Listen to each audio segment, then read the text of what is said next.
we're live, which is nice. All right. Groovy. All right, we're going with a little bit different type of setup tonight. And I'm just going to kind of hang here for a minute and talk about the new setup while we're waiting for people to join us. I know it's New Year's Eve, and I know that nobody may be even going to be listening to this or watching this, but that's okay. During the time of COVID, some people may want to go out and have a good time and ignore it. Other people maybe decide to have a small party at home or a get together or something like that. Other people are like me, where I'm the only one with nothing planned and nothing to do. The house is empty other than myself, so here I am talking to you. Which on New Year's Eve, this is a great place to be if you ask me. So got a few people already. Hey, oh, you can't hardly hear me. Is this stupid microphone acting up again? According to this, it's working. Let me boost it up a little bit. Can you hear me now? I hope you can hear me now. I was doing this earlier and it was distorting, so I just want to make sure that that it's not distorting. So, yeah. Okay, so it's 7 o'clock. Aaron, if you can hear me, let me know. Sound far away. You can? Okay, great. I brought the sound up. I got the mic right over my head here, and wanted to make sure that, because last time my mom was watching, and my mom was like, "Can't hear you." I had to have my ear all the way up to the computer. So I just want to make sure that I had it right, and that you're able to hear me, and the levels on the thingy thing are looking good. So awesome. Okay. Well, Happy New Year's Eve. Looking forward to kicking 2020 to the curb and saying goodbye. I got somebody else talking to me. See, I have to have like two things going on. I got the computer over here that runs the studio, and I got the comments here. You're good. Thank you, sir. All right, David. Hey, welcome, man. Thanks for coming along. 2020, for a lot of people, for myself, for most people, it had its moments. I'm going to not think about those tonight. What I'm going to be thinking about is the gratitude I have for this year, because there's some things that happened this year, and we're going to be toasting this a little bit. But some of the things that happened this year are things that I could never have predicted. The movie that I made in 2019 with some really talented friends of mine started to do really well, and now it's being distributed. And my manager, I got a manager now, a screenwriting manager, which I never would have expected. I won 2 awards at Script Summit, which is a screenwriting competition, and I did really well, and now I have a manager because of it, and she wants me to write a full-length version of that movie, which is, wow. It was written as a short, right? But it does have backstory, and I think that there's some things I can do, so that's coming. I'm working on a horror film right now, or a thriller, psychological thriller, maybe kind of along the lines of like Get Out or Fantasy Island, where there's some horror and there's some intrigue, and so I'm working on that right now. So, I know it's New Year's Eve, and I know you may have some things to do, so we're going to go ahead and pile right on into this here. And tonight what I want to do is I want to dedicate this particular Bourbcast to a guy by the name of Willie Pratt. Willie Pratt was the Master Distiller Emeritus at Michter's. Okay, let's get a little shot of Michter's, because I have technology. Watch this. Oh, there you have it, baby. So, hi Jeff, how's it going? All right, so Willie Pratt, he worked at. Okay, I'll bring it back to me here for a minute.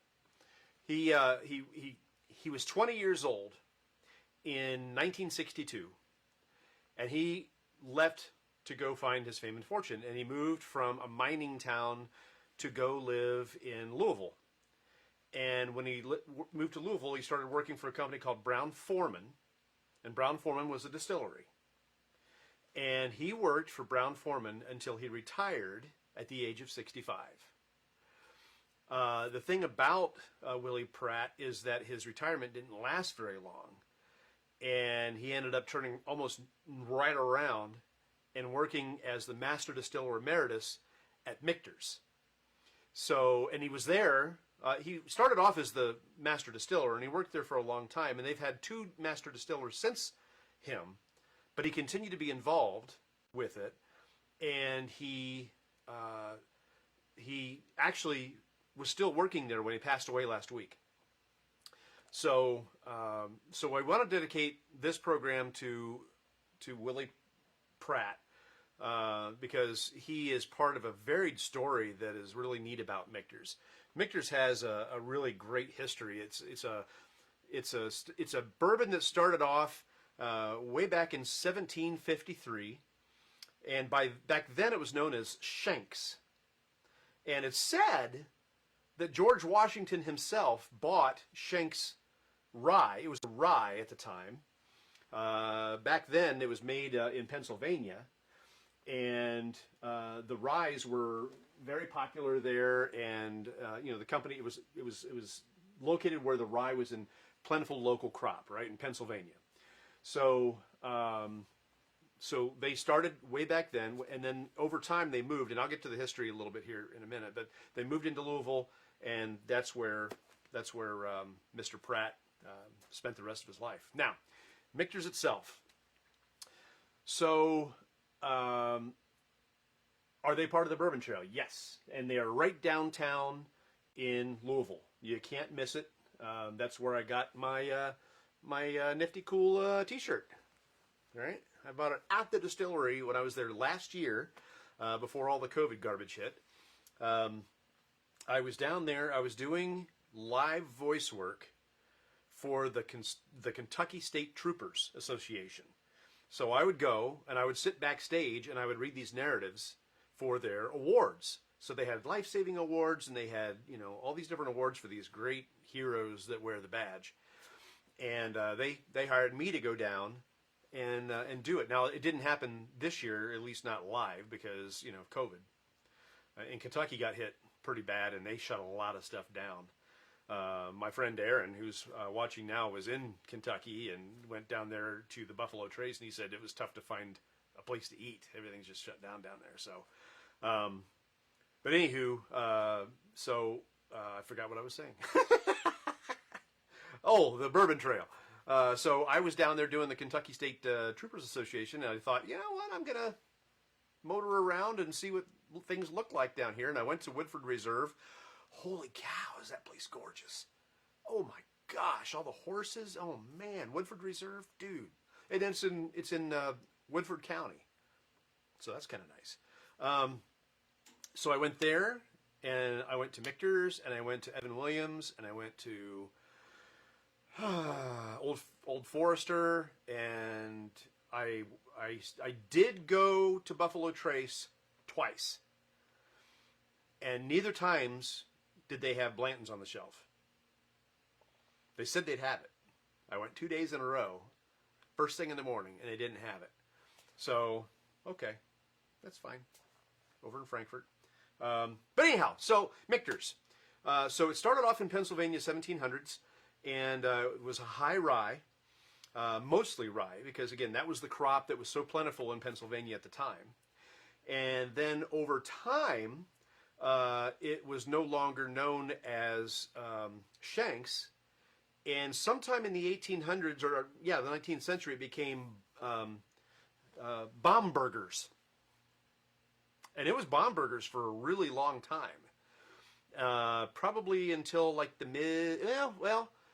probably about until 1919, when they got shut down to normal business because of Prohibition. And, I mean, that shut them down. I mean, they probably were able to do this and that for medicinal purposes, but Old Forester kind of had a lot of the lock on that. But but they managed to come through Prohibition. They opened back up, but they struggled. And they struggled for many, many years after Prohibition until finally they had to close and they filed bankruptcy. It was kind of a mess. And it went through several owners. And we're talking about the 80s that it finally closed down, because in the 80s and the early 90s, the bourbon industry tanked, pardon the pun. But nobody was buying bourbon anymore. It was wines and beers, and when you say bud, and the beer industry had so much marketing, it was insane. And they were allowed to market. That's the other thing. Beer was allowed to market on sports programs, television, billboards, newspaper, all that stuff. Liquor, there were laws placed against the advertising of liquor. The only place that you could see a liquor advertisement is like in Playboy magazine. And I know because my dad used to get Playboy magazine. He used to get it for me as a Christmas gift. Yeah, Dad. Yeah. Anyway, so... but that's the only place really you'd ever see a liquor advertisement. So they really fell apart. And even when there was a liquor advertisement, a lot of times it was for like gin and vodka. You wouldn't see, or scotch. You wouldn't see bourbons advertised that much. So the industry dropped off. And that's my opinion. I didn't read that anywhere, but causality seems to make sense, right?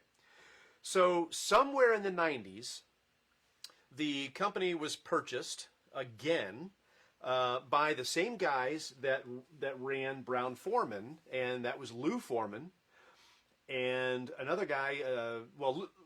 Actually, Forman owned it, and then that's when it went bad. So a few years later, Joe Magliocco, a Harvard grad, who remembered getting through college thanks to the drinking and the serving and the selling of Michters at bars, as well as a Marine, Purple Heart recipient Dick Newman. They revived the name and the trademark and the brand, and that's kind of where it is today. And as you can see here, there are several brands, several types that you can get. This is the bourbon, and that's what we're going to try first. This is if you did like the idea, of the straight rye from Pennsylvania, they do a rye. They also do a sour mash, which I have. Oh no, that's the small batch. Never mind. That's the same one. I thought I grabbed the sour mash. I got it. And then I've also got this one back here, which is their American. This one I've never opened, and I do plan on opening it at some point. But that's we are going to end up trying the rye, and we're going to try the regular bourbon. So I'm going to get my special glass here. This is my Bourbon Trail glass. Since David was asking about the Bourbon Trail, we're going to do the Bourbon Trail glass. And I've had Michters before, so this is not going to be a surprise. But it's been a little while since I've had it. And you're right, David, Woodford is a must-see for all. It's gorgeous. It's much different than a lot of the distilleries and the places down in Kentucky. A lot of the distilleries they're commercialized. Like Michter's and Evan Williams and Old Forester all have storefronts in downtown Louisville. Now that may not be where all of the distilling is done, but they have storefronts, and that's where they have tasting bars and all sorts of stuff. Angel's Envy has their distillery there in Louisville as well, just down the street. And they have a pretty big facility there. I don't know how much of their distilling they do. I haven't taken any tours yet. Buffalo Trace is one that's been around forever, and it looks like it. There are parts of the place that look ancient, and there's other parts that look somewhat fresh. And then Buffalo Trace is probably the outlier from the ones that I have visited as far as how old the facility is and how they use that facility. And that's also where the tasting bar and the gift shop are. Gift shop, they're going to have it all there. Maybe not all at once, and it's by one per customer, but they'll have the Colonel Taylor. They'll have the Benchmark. They'll have Eagle Rare. We will be tasting Eagle Rare on this Bourbcast soon. They have Buffalo Trace. They have Stag. They have George T. Stagg. They have all the antique series that they do. So, a lot coming out of Buffalo Trace.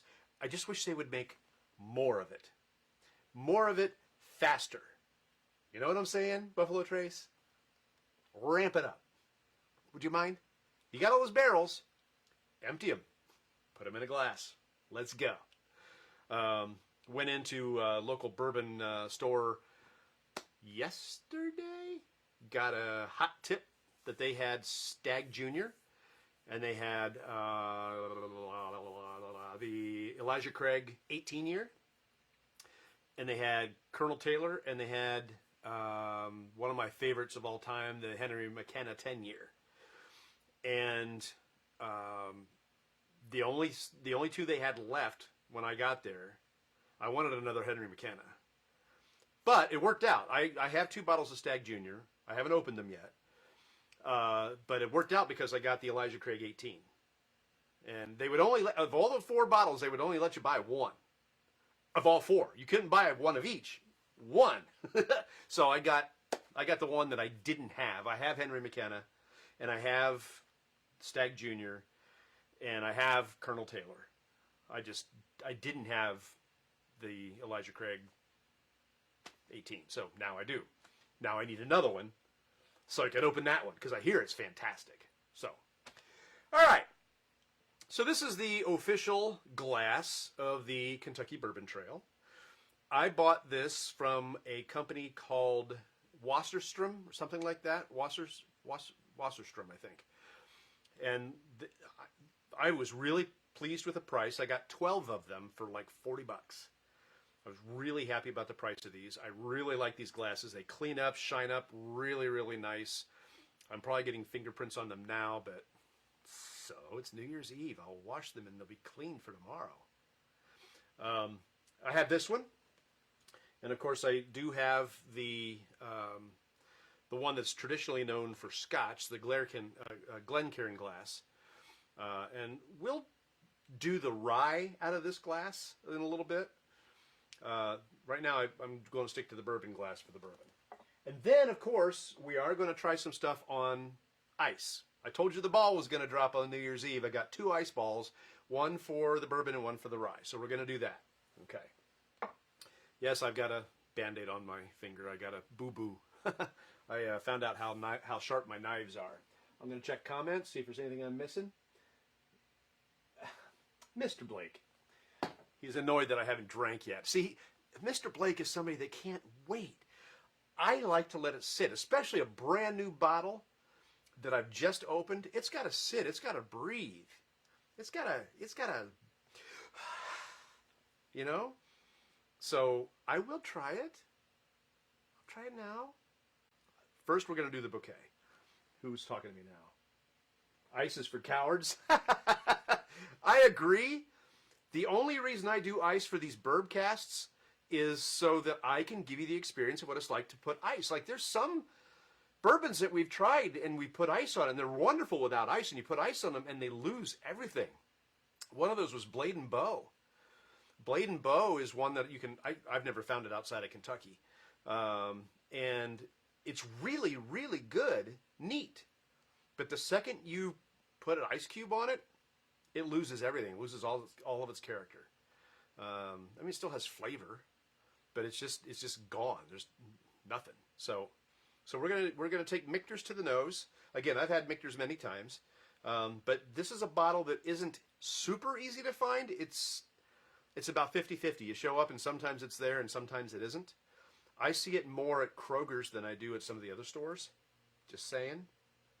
The bourbon you will find less than the rye. The rye is almost always on the shelves. And it's a good pour, so I think you should get it. It's good. I like these companies that do both a bourbon and a rye. Knob Creek is like that. Angel's Envy is like that. Angel's Envy rye is fantastic. All right, so let's go to the nose. And what a nose. Okay, here we go. Okay, the first thing I get is fruit. I'm getting a citrus out of that. The oak is very forward. The ethanol in it is not permeating, so it's not like the one that we tasted, or the Blantons that we tasted last time. This is not as ethanol forward. It's very oaky forward and fruit forward. There's a citrus to it. I smell cinnamon for sure. There's a big cinnamon presence in it. Maybe even a little licorice to it. So it's got a sweeter nose. Oh, I think I'm drunk off the nose. A sweeter nose, but the oak is very present on it. And I could sniff this one all night. This is just pleasant. It's the fruit in it. It's very fruit forward, and it's just really nice to try this. All right, you ready? Yes, Aaron, I know. You're ready. You've been ready. You were born ready. Drink the damn thing. Okay. Here we go.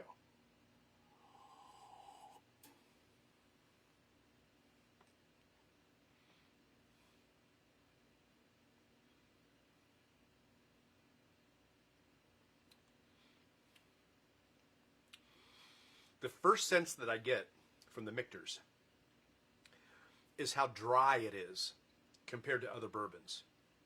We had the Blantons the other night, and I didn't get this sense of it drying my mouth out. Now, I like that. You know, when I drink a red wine, I want it to be dry. Even when I drink a white wine, which isn't very often anymore, I want it to be dry. This almost drains the saliva glands. It's like, give me more. So that's the first thing that happened when I let go of that pour. I'm going to do it again because that took me aback a little bit. I did not remember that about Michters. It's been a month and a half, 2 months since I had Michters. So let's try that again.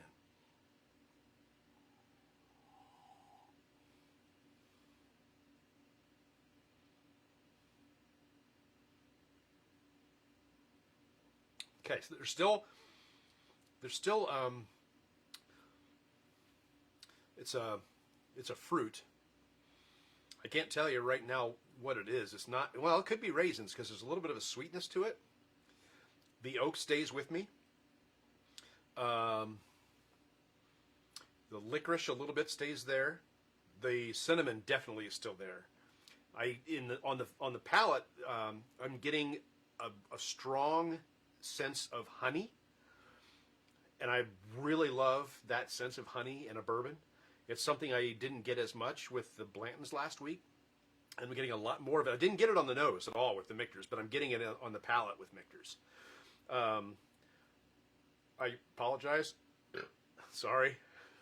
Sorry. Keep it classy, KC. All right, so the finish is where a lot of that honey is staying. The predominant thing that I'm getting in the finish is just honey, which is really, and I love honey. So this is really pleasant for me to have that honey overtone in the finish. One more.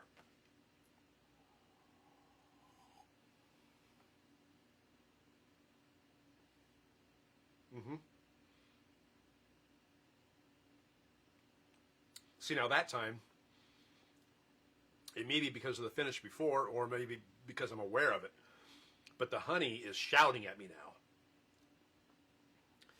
This is so good. I remember when this was introduced to me, a friend of mine who now lives in Columbus, when he moved to Columbus, he started on his bourbon journey. And he told me about Michters, and he said, if you can see that, if you can find this, go buy it. And at the time, it was all over the shelves. You can get it anywhere. Then other people found out about it. I'll take partial blame for that. And now it's a little bit more hard to find, and deservedly so. This is in my top 10 bourbons.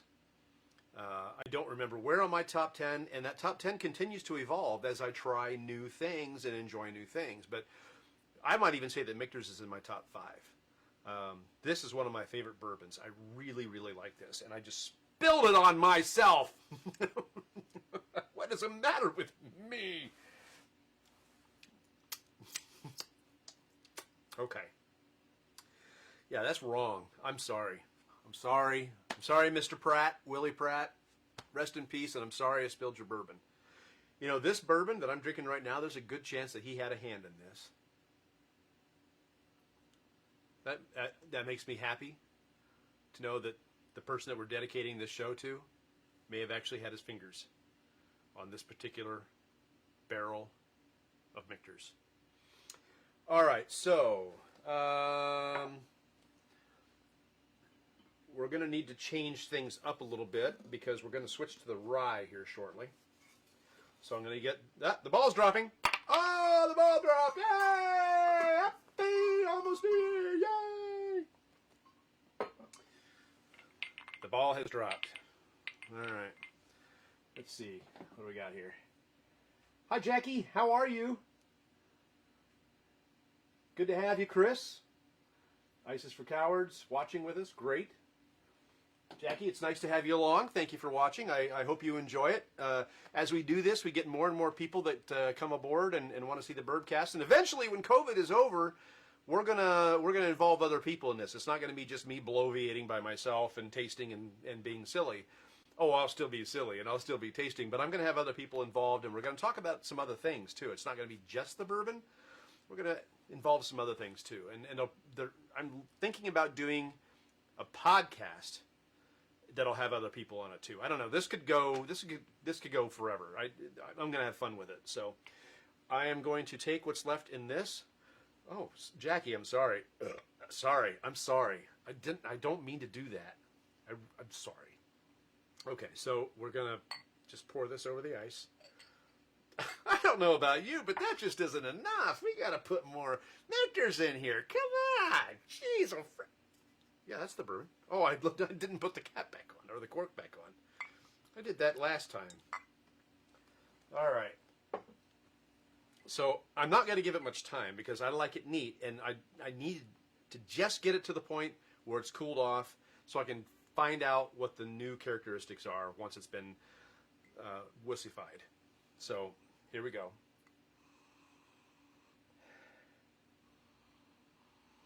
The oak is still on the nose. The licorice is too. The fruit seems to have been washed away.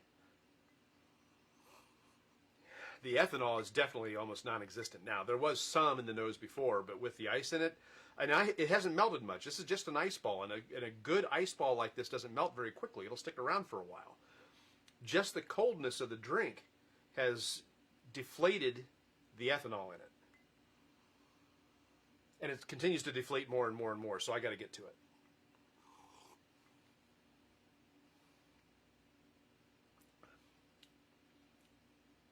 That's actually really good. I don't like ice on a lot of drinks. That's actually really tasty. The honey isn't as strong as it was. The fruit comes back out. The oak is still there. As a matter of fact, the oak may be one of the predominant flavors. No, I'm wrong.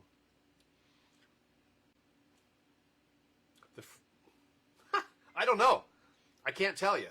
I'm so not used to drinking iced down bourbon that it's tough because I sense the honey, I sense the licorice, I sense the oak, I sense the fruit. I guess the good news is the essence of a neat bourbon didn't get washed away by the ice cube. It mellowed out the ethanol in it. It mellowed out that kick in the butt as it goes down your gullet. But the flavors are still very, very there. And that's somebody once told me that the sign of a good coffee is that if you let it go cold and you drink it and it's still tasty to you, it's still good, then that's a good coffee. If you drink it cold and it tastes like it came out of somebody's boot, that's not a good coffee. So if I apply the same rule to bourbon, because there's a lot of similarity between a coffee drinker and a bourbon drinker, if you think about it. It's got the bitterness, it's got what's the word I'm thinking of? The acidity, right? The dryness. A lot of similarities. If you like your coffee black like I do, you might like your bourbon neat, like I do. And you might like red wine, like I do. Okay?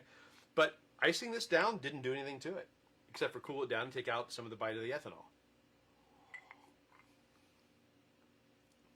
Yeah, that's really good. Even after letting it sit for another minute or so while I chat with you, it's still really good. All right. All right. Now you know Michter's is a quality pour. I don't know that I would mix it with anything. You could. It's proven to be able to hold its character, but I don't know that I would mix it because there are so many other bourbons that are better mixers, that are great bourbons, but not this good, right? Sorry, Jackie. Goodness gracious. Sorry. Okay, so we're going to do this. We did Old Granddad last May, and for personal reasons, I biffed that one. It's no longer available. You can't see that one online. We will profile Old Granddad again. We'll probably do an Old Granddad day, where we'll do Old Granddad as a neat drink, then as a mixer in something like an Old Fashioned or a New York Sour, and then we'll probably do the Old Granddad 114 because I've got a couple of bottles of that. I've never tried it. I've heard good things, so we'll do just an Old Granddad day. Another one that I really like, and this was empty, so I'm a little embarrassed to show it to you.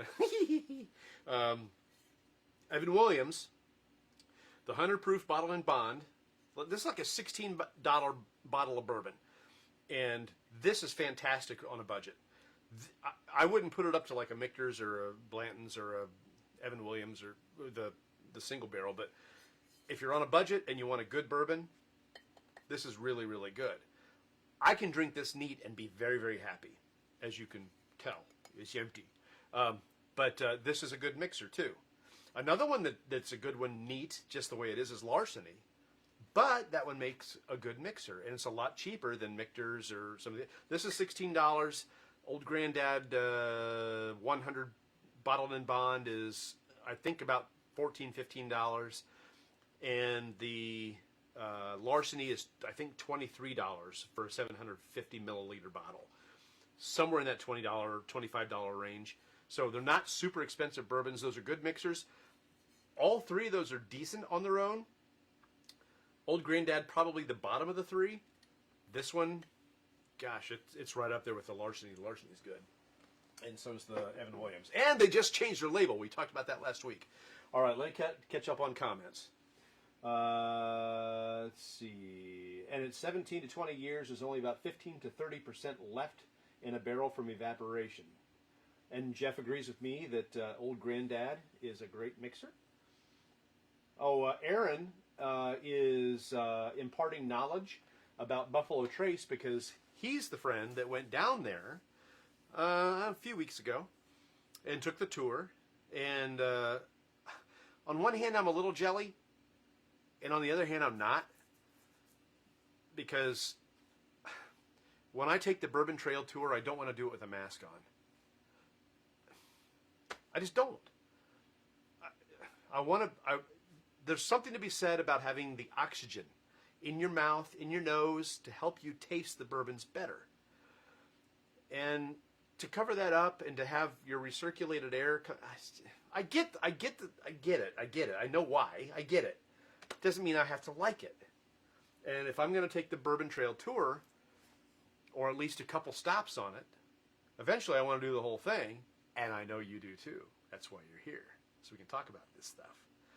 I just don't want to do it during the age of COVID, where all the governors are telling me that I have to wear a mask. That I'm going to stop.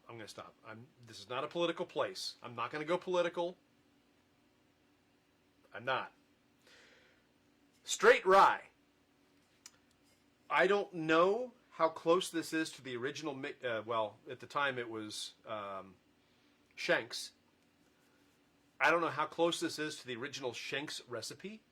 It was high rye because that's what was available when it was made at the time. The rye is easy to find, easier to find than the bourbon. I like that. You can't have a New Year's Eve without that sound. I do have champagne upstairs. It's in the fridge. It's been open for a while. It's been open since the beginning of November. Last time I had some, it had some fizz. I'm hoping it still does. because I will be having champagne at midnight. And I will tell you this, if it has no fizz, I'm drinking it anyway. If I haven't passed out already. Okay? All right. So this is the Michter's Rye. We're going to try this in a Glencairn glass. The reason for that is because I want to be able to capture the essence in the nose more on this. I'm already a couple of drinks in on the bourbon.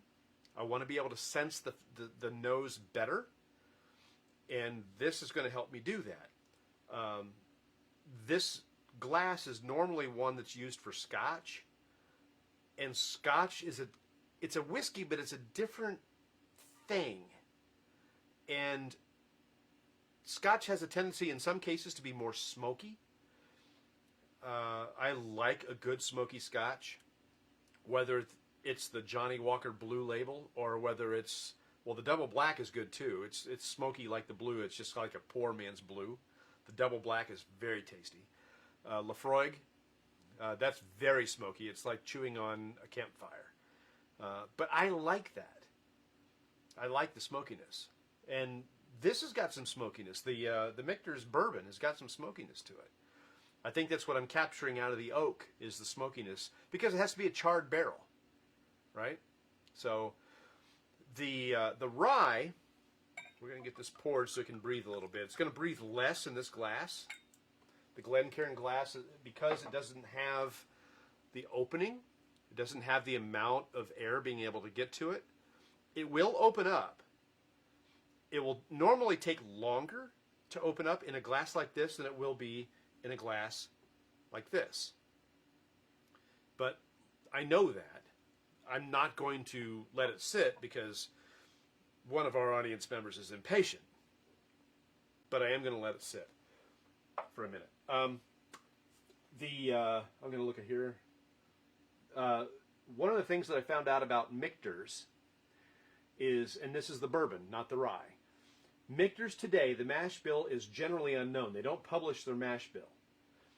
But rumor has it that it's about 79% corn, 11% rye, and 10% barley, right? Whereas the original, when it was still Shanks, was almost all rye, which would go back to being a rye. So when I think about this rye, I think about maybe this is what George Washington bought for his guys. And Michter's is very proud of the fact that they were involved with General Washington during the Revolution. They say something along the lines of, it's the bourbon that warmed the Revolution. That's one of their things. And if it warmed them, that's nice, but anybody who drinks bourbon when it's cold outside knows that that's a quick route to hypothermia. Just saying. Not trying to be a buzzkill. Just saying. The idea of the big sheepdog carrying the bourbon cask around his neck, yeah, if you're in an avalanche and the big sheepdog brings you bourbon in a cask, you want to die, drink it. Just saying. I'm sorry, what? Okay, so here's the rye. All right, this is completely different than the bourbon. The nose on this has got a brightness to it.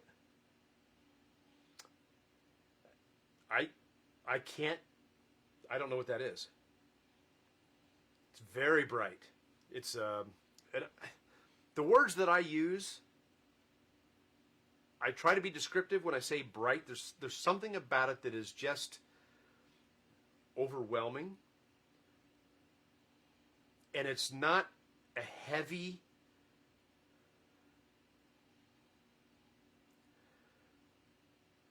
it's coming to me.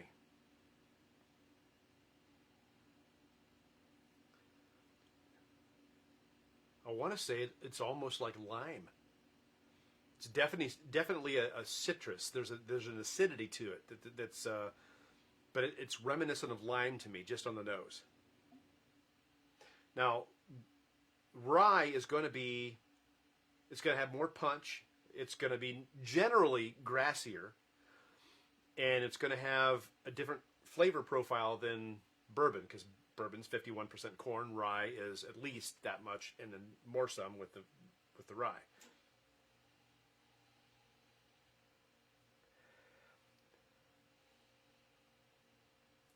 I'm not catching a lot of oak. It's like greenery. Bark, leather. It's not nearly as sweet as the nose on the bourbon. I'm not catching any of the cinnamon. Oh, wait a minute. No, anise. A-N-I-S-E. It's a different type of spice. It's a part of five spice. It's a different kind of spice, but anise is one of the things I'm getting on the nose here. I think it's in the same family as fennel. Fennel is in the family of licorice as far as flavors go. I wouldn't go so far as to say this is a licorice flavor, not at all, or even a nose. But I do catch anise on the nose.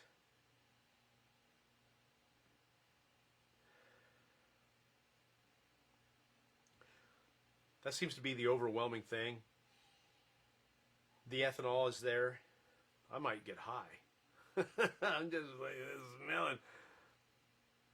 If anybody has had COVID and they want to wake up their sense of smell, Michter's Rye.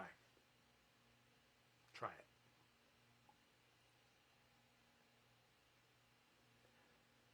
it. Okay, so with that one, I got a sense of vanilla. Vanilla is not something I got out of Michter's bourbon. It's something I'm getting out of the rye. And the more I bring it into the old factories, the more I sense the vanilla.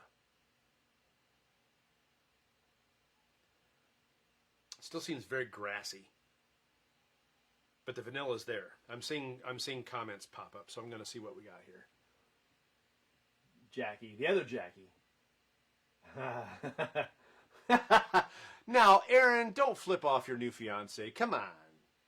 She's the best thing that ever happened to you. Just keep holding it. Well, I got to, because in the Glencairn glass, it's going to air out less. So in a glass like this, I would normally let it sit like 5 minutes. In a glass like this, I normally will let it sit 10 minutes. Just because it needs the extra time to air out. And the rye being such a bolder pour than the bourbon, I feel like I need to let it sit. But that being said, I've nosed the heck out of this. So I think it's time to get it some palate time.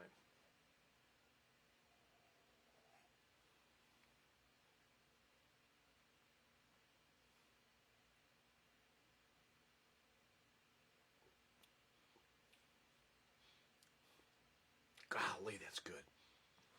Holy wow. So, coming across the front of my tongue, and even now, to some extent, I get the sense of butterscotch. That's the first thing that I thought of as I brought it over my... Now, I should have probably cleansed my palate. I'm going to get a drink of water.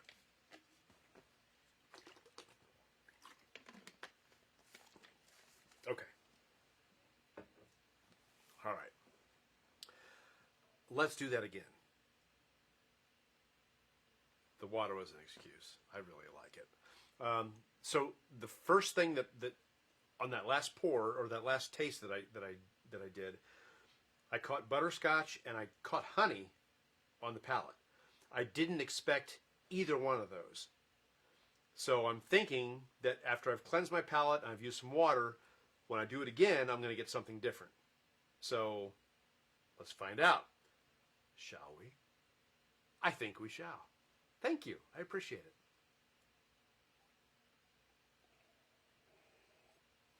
Mm-mm.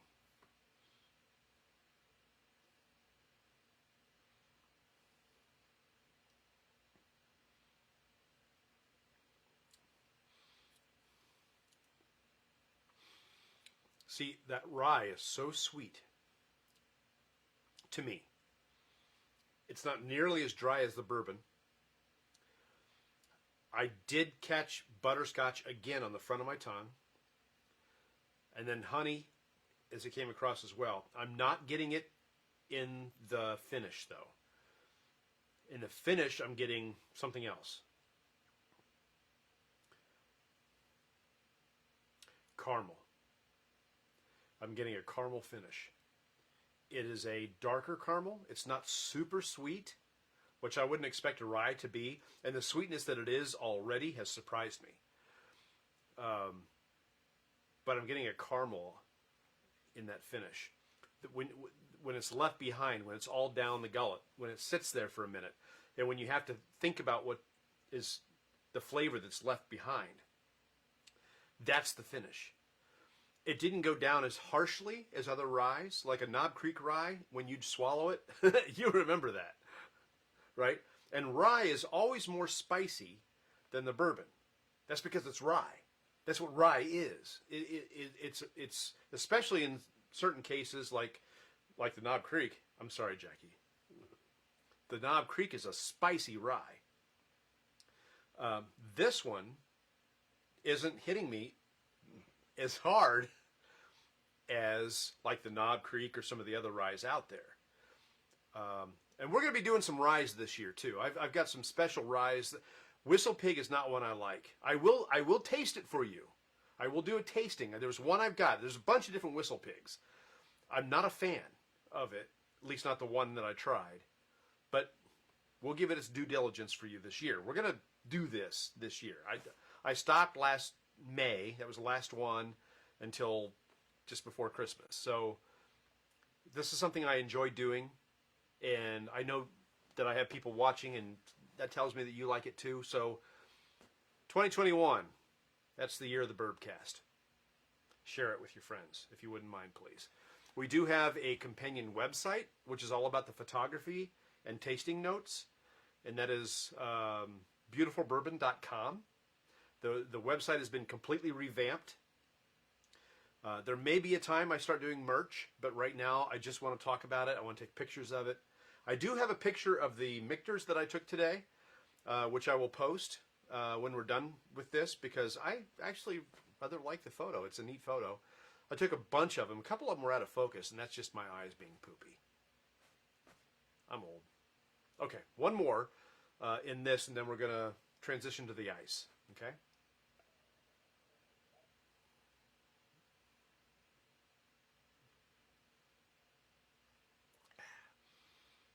So, this is very smooth. I could cuddle with this. Very nice. The butterscotch is still very forward to me. That's what I'm catching on this. And it's got a brightness to it that could be a citrus overtone. It's just, this rye is fantastic. So if you're in the liquor store and you're looking for the bourbon and you see the rye, buy the rye. Don't let it sit there. This should be drank. This should be enjoyed. All right. Now I do have another ice cube, but this one didn't hardly melt. Okay, so that had a little bit of the Michters left in it, and after drinking this and having this, the honey overtone on the Michters was really heavy when you compare it. So that was fun. I do like honey. Okay, so in goes the rye. And of course, we have to add a little bit more, because that's just not enough. That's not enough to taste. That's not enough to sample. That's not enough to give you a good tasting. And plus, I really like the rye. Oh my gosh, this is good. We'll see if I like it as much when it's been sitting on ice for 30 seconds. What we got here? The moonshine I'm drinking is very smooth. Put your purse down and drink. Aaron, you have attitude. You should be here drinking with me. Okay? I was to be tasting it and smelling it and analyzing it, and you'll be, because you already went through it all. So Aaron, and I talk about him because he's commenting, but Aaron is a Crown Royal aficionado, a Crown Royal collector. And I like Crown Royal. I don't love it, but I do like it. And if it weren't for Aaron, I wouldn't know about all the different Crown Royals that are out there. And we will do a Crown Royal tasting this year sometime. Excuse me. Jackie, I'm sorry. Sorry. Before I came down here, I had dinner. And I happened to find 3 sausages in the freezer that I'd had for a while. They were vacuum packed. It was all good to go. But they were garlic chorizo sausages. There were 3 of them in the package. They were delicious. And I had zucchini in the fridge, so I chopped that up and put it in the same iron skillet that I made the chorizo in. And a little salt, little pepper, and that's about it. Salt and pepper. But and bacon grease.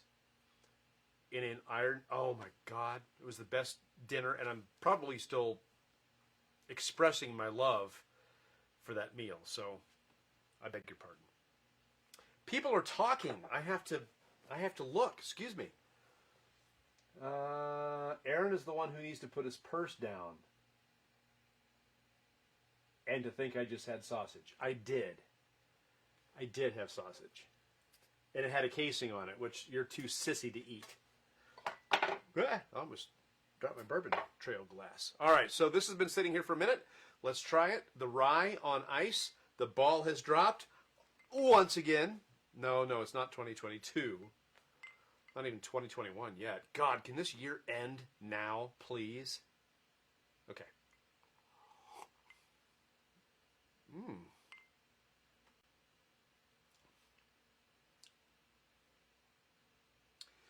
So on ice, and I hesitate to say this because it doesn't sound complimentary, but on ice that grassiness comes back. I don't mind that. There's a bourbon out there called Bibb and Tucker that's very grassy, and I like it because it's different. On ice, this is very sweet to me.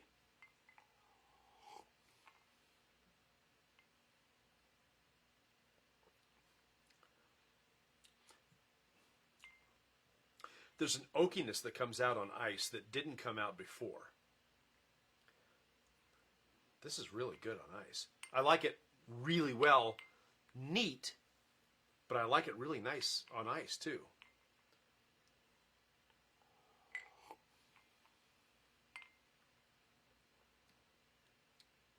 That's actually quite good. Michter's is a quality product. It can maintain its character neat or on ice. Again, I don't think I would mix either one of these. There are ryes that you should mix. This isn't one of them. This rye is so delicious the way it is that if you mix it with something, you're missing out on what it has to offer. Now, if you're not a rye drinker, if you can't or don't want to do it neat because it has too much kick or it's too strong or it's too whatever, ice it down and let it sit. Let the ice melt. Use a regular ice cube so it melts, or just cool it down and then give it another shot. Because just the flavor of this, either neat or on an ice ball, is fantastic. So again, I tell you, if you are in the liquor store and there's no Michter's bourbon and all there is rye, buy the rye. I guarantee you're going to be happy with the rye.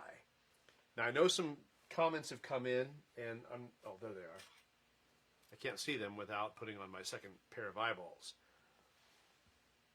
Tom is watching. Hey, Tom, how's it going, Maine? So I'm glad you're here.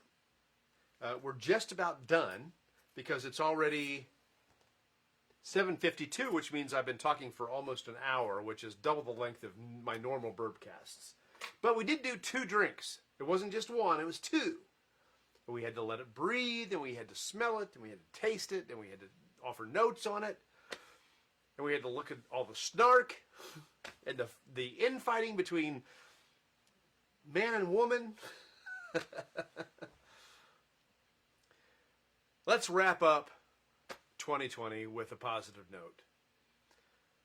I don't know about you, but 2020 gave me the opportunity to become more in touch with myself than I've ever been. And that sounds selfish, but it isn't. When you're in touch with yourself, you can offer more to other people. Your friends, your family, the people that are closest to you. When you're in touch with yourself and you know who yourself is, there's so much more you can offer whoever's in your life. And that's what I was able to do. And the other thing this year that I found is that people that I didn't expect to believe in me do. The fact that I'm a working screenwriter, and the fact that I have a manager, and the fact that this year's going to be great. 2021 is going to be great. The last 6 months of 2020,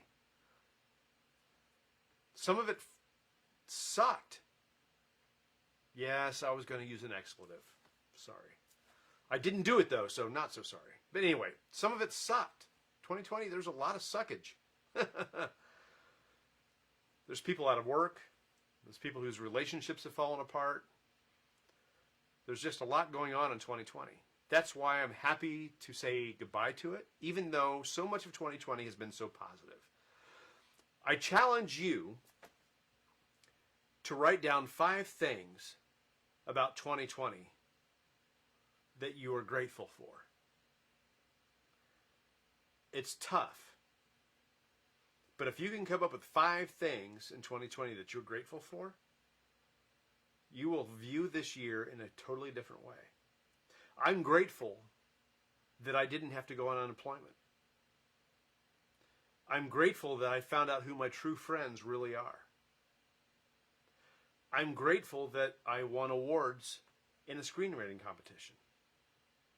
I'm grateful that as a consequence of that, I now have management. I have somebody that if I write something and it's good, I can hand it to her and she can put it in front of somebody that can make it in Hollywood, studio, big time stuff. I'm grateful for that.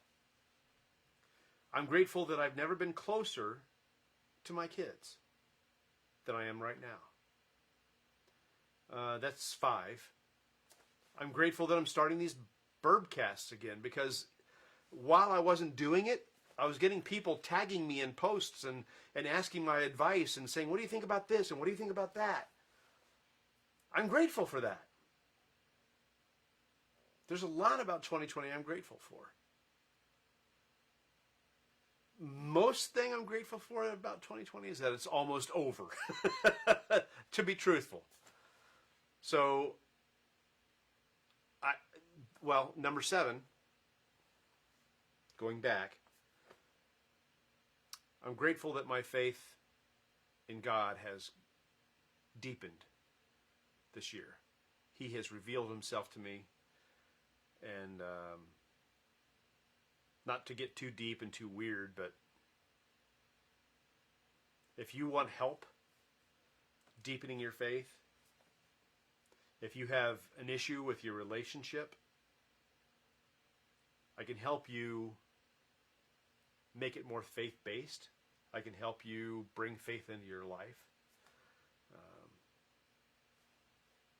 That's just another byproduct of 2020. So 2021, here we go.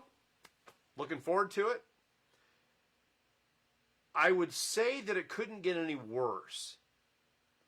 But Bill Cosby, the comedian, the guy who was funny, said you should never challenge worse. So I'm not gonna. But 2021, there's a lot riding on you, dude. Let's make it good.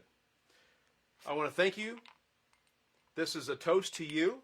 Oh, wait. I can't toast without something in the glass. See how I am? Do I want the bourbon or the rye? Do I want the bourbon? I want the rye. Oh, my gosh. I would never choose rye over bourbon, but in this case, I'm going to go do it. Okay. This will be the end, I promise.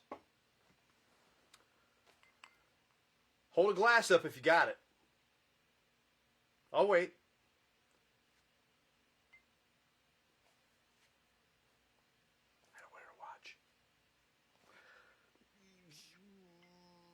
Okay. You can always run it back if you need to so you can hold a glass up. But here's to the happiest of New Year's, the bestest of holiday seasons, and the warmest of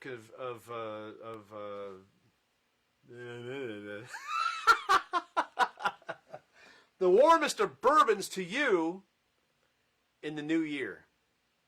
May 2021 treat you a heck of a lot better than 2020 did. And I mean a lot better. And may God be with you on every step of the journey. I'm going to look over here now so I can hit stop. Happy New Year. Here's to 2021.